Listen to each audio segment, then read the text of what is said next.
I could tell you that the richest 1% of Americans earn nearly 140 times what the bottom 20% make. Or I could say that the top 1% are close to having as much wealth as the bottom 90%. But these are just numbers. What really puts inequality into perspective is seeing how your life would change as you move up the economic ladder. So let's take a journey starting from the average American earning around $50,000 a year, through the millionaires to the billionaires and even further beyond. And finally, we'll end with the people whose wealth is so vast that it's pretty much impossible to count. Now, life's always been hard for the people at the bottom of the pile. It's a fact that hasn't changed in recorded history and probably won't change for a very long time into the future. But what has been changing recently is where you draw the line. One of rising inequality's worst effects is how it decimated the middle class. Jobs which used to keep a whole family afloat barely make enough to pay for a one-bed flat. So let's check in with how the average American is doing today. According to CNBC in 2023, the average median salary in the US was around $48,000. If you put all the different salaries in the US into ascending order and took the exact middle one, that's what you'd get. Considering it's been a year since then and it'll make things simpler, let's round that number up to around $50,000. So what would your life look like living on that amount of money? In some of the US's most important cities like San Francisco or New York, earning $50,000 wouldn't even get you your own apartment. In fact, you need to pretty much double your earnings before you could live alone, and actually save some of that money you earn. Obviously, the biggest factor is rent. A third of New Yorkers pay over half their total earnings towards it. It's a barrier for entry that blocks these cities off for nearly everyone. Outside of the most expensive cities, it does get a bit better, but the average quality of life for Americans is still in the gutter. So what about the most average city in the US? Of course, every city is in its own different world, but going purely by the cost of living, Dallas is a good choice at around 2% more than the US average. Unfortunately though, the median US salary is still around $50,000 a year behind what you'd need for a comfortable life in Dallas. But let's take a look at the numbers anyway. First, that $50,000 goes down to $42,000 after taxes get taken off. Next, you can take off the rent. Even a studio apartment sets you back around $1,400 a month on average. A one bedroom is generally a couple hundred more per month, and it means you'll be paying around $16,000 to $17,000 a year in rent at a minimum. That puts our leftover money at about $26,000. Next, we can take off another $16,000 for living costs like food, bills, transportation, and other necessary costs. Ultimately, this leaves you with around $10,000, living with the barest of necessities. But that's still before all the unforeseen one-off costs like if your car breaks down or medical costs. Pretty soon there's nothing left over to save for a rainy day. The bottom line is that even the average American living alone in the average city on the average salary isn't making enough to live a good life. It's certainly not enough to buy a house with or start a family. It's no surprise then that a staggering 36% of Americans are now living paycheck to paycheck, up 4% from 5 years ago. Meanwhile, debt is increasing. Recently, the average debt for an American rose above $100,000. While mortgage costs make up the bulk of that figure, it still shows that even just the bare necessities are still more than what people can afford. At this level of wealth, you're going to be doing pretty much everything for yourself. You won't be able to afford to eat out very often, if at all, so you'll need to cook for yourself. If you want to go somewhere, you're only a few taxi fares away from not making rent next month. You'll probably be able to afford 2, maybe 3 rooms to live in, probably in a shared flat if you want to save some of that money you're earning. And for all of this, you'll need to still be working long hours just to scrape by. Financial stress is one of the worst kinds of stress. Anyone who's been there knows that it sits on your mind pretty much all of the time. Then there are the costs that aren't immediately visible. For a lot of people, medical insurance is hoping they don't get sick. It'll make you ignore things you really shouldn't. It often means paying for treatment or surgery later down the line, both with your wallet and with your own pain and suffering. If you can't afford to buy clothes and shoes that'll last you a long time, you'll need to buy new ones every year when they fall apart. Even rent itself is just losing money compared to paying off a house. Then there are the costs and time. High rents in the inner city mean you'll be commuting every morning and every evening. You'll probably need to take more hours at work to get by to begin with. Then there are just the little things like going out of your way to the cheaper grocery store, even though it's miles away compared to other options. Being poor is incredibly expensive in pretty much every single way. As inequality has risen and increased inflation, the amount of money you need to live a comfortable life has gone up too. It's pushed more and more people out of the middle class. Professions like teaching, which used to earn you a good living, are now too poorly paid to even survive on. There's a reason nearly half of all educators in the US now have a second job. But on the other side of the coin, the breakdown of the middle class has pushed some people above it. If you have your own business, then you'll know how expensive it is to pay for all the different apps and software needed to run your business, which is why I want to tell you about Odoo. Odoo is an all-in-one management software designed for entrepreneurs seeking to streamline daily business tasks. It connects all the apps you'd ever need into one, saving you a bunch of money and time. And personally, one of my favorite features about Odoo is their website builder, which allows you to launch your professional website quickly, efficiently, and best of all, for free. Here's how. Odoo's website builder app is available for free, including lifetime hosting and support. Plus, you'll receive a free custom domain name for the first year. When you decide to add more applications to power other aspects of your business, such as invoicing or inventory, Odoo offers affordable paid plans. Once you're on Odoo's website configurator, they'll guide you in just 4 quick steps. First, define your site type, industry, and goals. Second, choose your color palette or upload your logo. Then, add pages and features that align with your business needs, and select from a wide range of themes. With this basic structure in place, you're already only steps away from having a live site. Odoo's drag and drop editor requires no technical skills. You can insert blocks wherever you want and tailor category blocks with template options that suit your vision. Each section of your site can be customized using flexible grid layouts and dynamic animations to showcase your brand uniquely. Odoo integrates Google Fonts to give you full control over typography. You can then customize text colors, highlight sections, and create an inviting professional look. Odoo's built-in AI helps generate, transform, or translate content. ChatGPT is also available for inspiration and rephrasing, and multilingual sites can be effortlessly created with fast, accurate translations. I highly recommend you check out Odoo today, and if you use my link in the description below, you'll get your first app for free of Odoo's all-in-one business solution. The amount of millionaires in the US grew by over 7% in 2023, reaching nearly 7.5 million people. With that many people, it isn't surprising that being a millionaire now only places you at the bottom of the upper class. A lot of the people with a net worth between $1 and $10 million live fairly normal lives compared to the average. Lots will still have salary jobs, clock into work each day, and go home to their family at the end of it all. However, the difference is in the details. A pretty good system for imagining how levels of wealth change your life is to compare it to the cost of things that you already know. If you're trying to scrape by on $50,000, then something like a first-class plane ticket would be out of the question. At around $1,500 to $5,000 depending on the airline and the destination, it costs around 2 to 10% of your yearly earnings. A lot to pay for more legroom and some complimentary drinks. But if you're making $500,000 a year instead, then it's completely different. Now it's just 0.2% to 1% of your yearly earnings. It's still not enough to not think about, but it's the same proportional cost that an economy ticket would be for someone of $50,000. It's like spending $150 to $500 on plane tickets.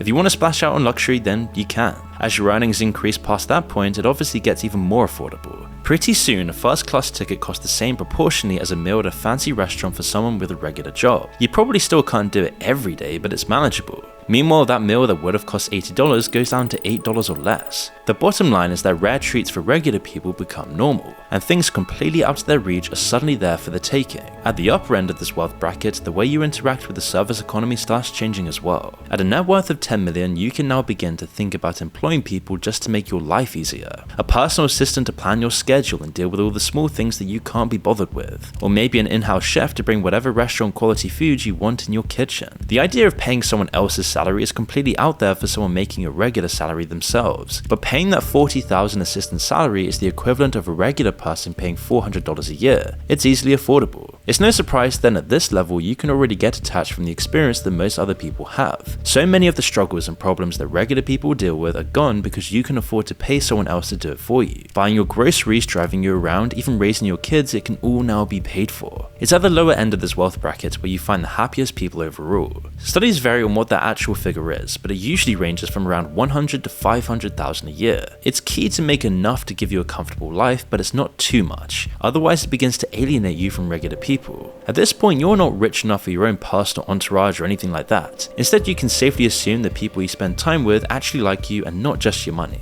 As you get richer, that becomes a real problem. In fact, getting richer brings in a whole lot of different problems. Which brings us on to our next wealth class, the people with around $10 to $100 million in assets. Surprisingly, in the US, this still isn't that exclusive of a club. Even at $10 million, there's still nearly 1.5 million people who are richer than you in the US alone. But at $100 million, there's only around 25,000 people richer than you. So this level of wealth still includes a lot of people. So let's look back at the costs. By adding another zero to your bank account, you've shifted the proportions of things by the same amount. Those first class plane tickets now cost the equivalent of what $15 to $50 means to a regular person. That day to the restaurant goes down from $80 to 80 cents. First, there's the question of where this even comes from. While you might see people like the top doctors in the country at this level of wealth, the majority of people who are this rich will be involved in the financial industry. It's because this level of money doesn't come from your actual work, it comes from investments and owning things that make money for you. In Teton County, Wisconsin, the richest county in the US per capita, over 80% of the money flowing through it came from investments alone. The mountain town has become a playground for the ultra rich, and it's an interesting case study that we'll get into later. The way you use money also changes at this level of wealth. You can pretty much buy anything you want within reason.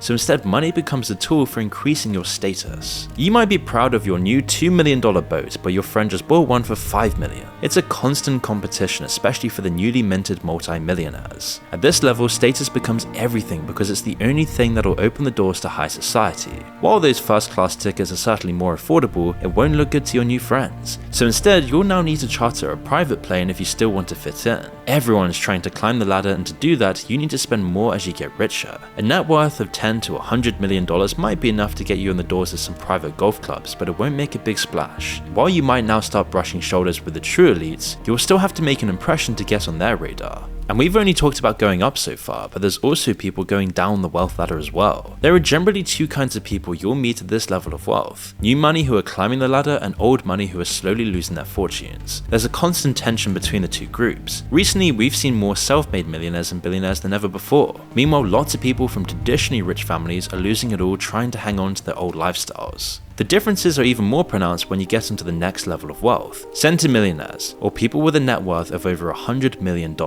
They're at the very top of their companies and their industries, above the common rabble of multi-millionaires. But even this far towards the top, and they're still playing the same games of jealousy and pointless rivalry. For the newly rich, it's normally based on how rich you can appear. Pretty much anyone who's gotten to this level on their own doesn't care about taste or subtlety. Only the price tag matters. The apartments they buy are perfect examples. New York is the city with the most centimillionaires, and the skyscrapers surrounding Central Park are where the majority of them live. But once you've seen one of those penthouses, you've pretty much seen them all. They're all just boxes in the sky made of glass and concrete. They all have the same floor plan and the same minimalist, overpriced decorations. Whether you're getting a $10 million apartment or a $100 million apartment, the only difference is the square footage and the view. These apartments are just the tip of the iceberg. Hundreds of millions is the point where you can now start employing entire communities of people for the most trivial of desires. Full staff for yachts you can only spend 2 weeks a year on. A super yacht reportedly owned by Amazon founder Jeff Bezos is causing some big waves in the Netherlands. CBS 2's Tina Kraus talked to some people who oppose the idea of taking down a historic bridge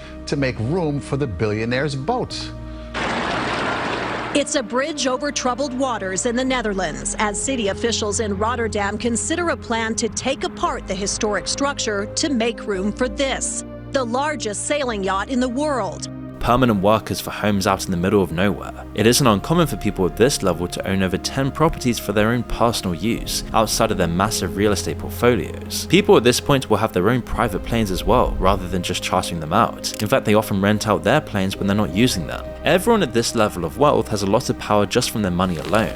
It's at this point when you can start using it to make a difference on a societal level. You might not be able to solve the big problems, but you can easily lobby the government or set up your own international charity. It also gives you the ability to buy the attention and time of pretty much anyone you want. You can have world-famous bands play at your parties or celebrity chefs to make you breakfast. The only limit really at this point is your own imagination. Then there are the political and the social connections. Towards the billionaire end of the spectrum, your name alone will get you whatever you want. If you want to have personal conversations with world leaders or other industry magnates, they're only a phone call away. People at this level and beyond start to struggle to find things to spend their ludicrous wealth on. Often they turn to collecting, buying up $1 million artworks or artifacts like a kid collecting Pokemon cards. Nicolas Cage was once worth over $150 million, and he blew a large chunk of this on multiple mansions, a private island, and a collection of dinosaur fossils including a full T-Rex skull. As you go further up the ladder, your perception changes until you're completely out of touch with the world. Centimillionaires are far past this point. All their needs are catered to, nobody around them disagrees with them, and they're given luxuries far beyond what any normal person could ever dream of. It makes them isolate themselves from the rest of the world, but they still often idolize the normal life they left behind. It's part of the reason so many ultra high net worth people have moved to Teton County. There's a lot of benefits for them. It's a tax haven, and the influx of rich people has made it a property speculator's dream. It is the wealthiest and most unequal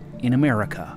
The average income here is $318,000, and the average single-family home price is now more than $5.5 million. It's nation-leading bad. If you're making $40,000, $50,000, $60,000, you're likely living in your car, or you're living 45 minutes away. For most people, it's becoming unlivable. The reason, he says, is that the ultra-wealthy find Teton County very livable. Their arrival here accelerated during COVID.